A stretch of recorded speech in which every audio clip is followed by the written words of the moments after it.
Welcome to What the Tech, the show that cuts through the hype to bring you tech news you can actually use.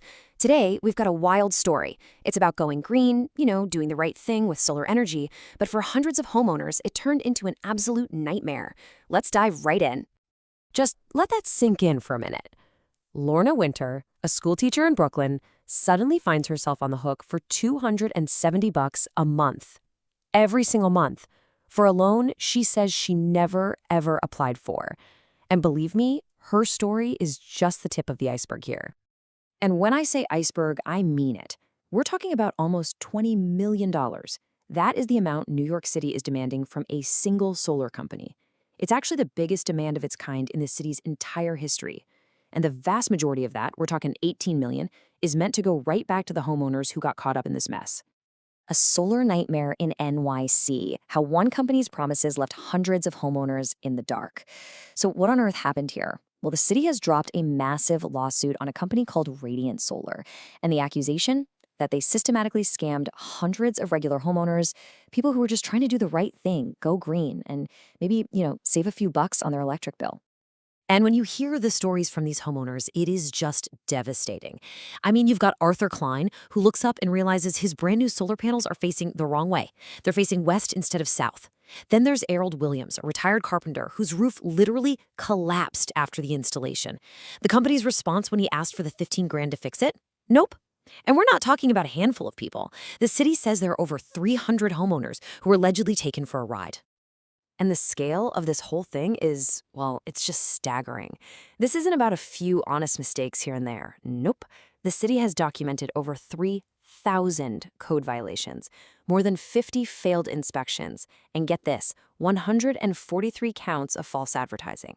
Like claiming they had an A+ rating from the Better Business Bureau, when in reality, their actual grade was an F. A total F.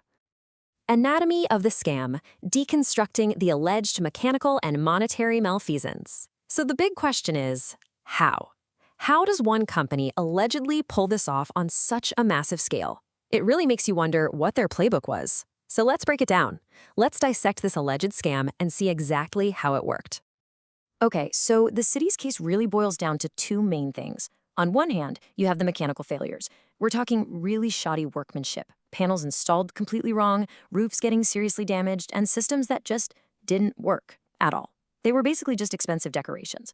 But then you have the other side, the financial and administrative fraud. And this is the really sneaky stuff. Unauthorized loans, fees padded out of nowhere, failing to file for tax credits they promised, and yeah, even a bogus sweepstakes for a new Tesla. I mean, look at this. The difference between what Radiant promised and what people actually got is just, it's shocking. They promised you'd have lower energy bills. The reality? For some, bills went up by over $100. They promised an A+ BBB rating. The reality? An F. They promised you'd get tax credits and rebates. Reality? The paperwork was never even filed. And the promise of a working solar system became a nightmare of broken parts and a company that just ghosted them. Okay, let's just pause here for a second. If you're finding this breakdown useful, do us a huge favor. Hit that like button, subscribe to What the Tech, and hey, tell us what you think about all this down in the comments. It really, really helps us out and lets us keep making more of these explainers for you. Your homeowner protection plan. How to go solar without getting burned. All right, so we've laid out the problem, we've seen the damage, now comes the most important part of this whole story. How do you, the homeowner, protect yourself from this ever happening to you? Let's build a plan right now so you can go solar the right way. Okay, here it is, your 5-step solar safety plan. It's pretty straightforward. Number 1, vet the company. I mean, really dig in. Check their licenses, BBB ratings, make sure they have a real physical address. 2, demand a contract. Get an itemized contract that lists out all the equipment, all the costs, and all the warranties. 3, verify the financing. Never ever sign blank forms. And review all the loan documents directly with the lender. 4, confirm the permits. Ask to see the permit numbers and the final inspection sign-offs. And number 5, and this might be the most important one, withhold your final payment. Do not pay that last chunk of money until the system is fully approved and running. So what is interconnection approval? It's a super important term you need to know. Basically, it is the final official permission from your utility company that lets you turn your solar panels on and actually connect them to the grid. It's absolutely critical. Without this piece of paper, your panels are just sitting on your roof doing nothing. So remember the rule, no approval, no final payment. It's that simple. Key warning signs, red flags to watch for when hiring any contractor. Okay, so now let's talk about the big red flags. These are the warning signs that should make you stop and think twice. And honestly, this goes for hiring pretty much any contractor, not just for solar. First off, high-pressure sales tactics. If anyone is telling you you have to sign right now, that's a huge red flag. Another one, if they ask for your social security number before you've even seen a loan application, absolutely not. Be on the lookout for really vague warranty terms, or worse, no written warranty at all. And if anyone demands full payment before the work is even permitted and inspected, no way. Also, be skeptical of promises of a $0 electricity bill without seeing the math to back it up.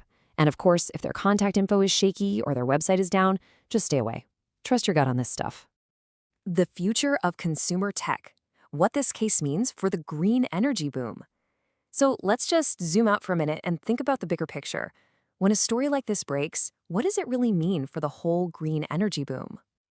Well, here's the thing. The biggest damage here isn't just the money people lost. It's about trust. See, when high-profile abuses like this happen, it erodes public confidence. People don't just get wary of one bad company. They can become skeptical of the entire technology.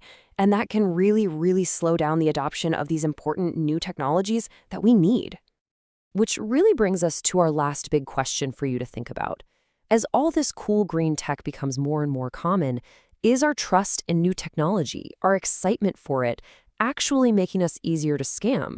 Are we so eager for the future that we sometimes forget to watch our backs? It's a tough question. Let us know what you think down in the comments. Thanks for watching What the Tech.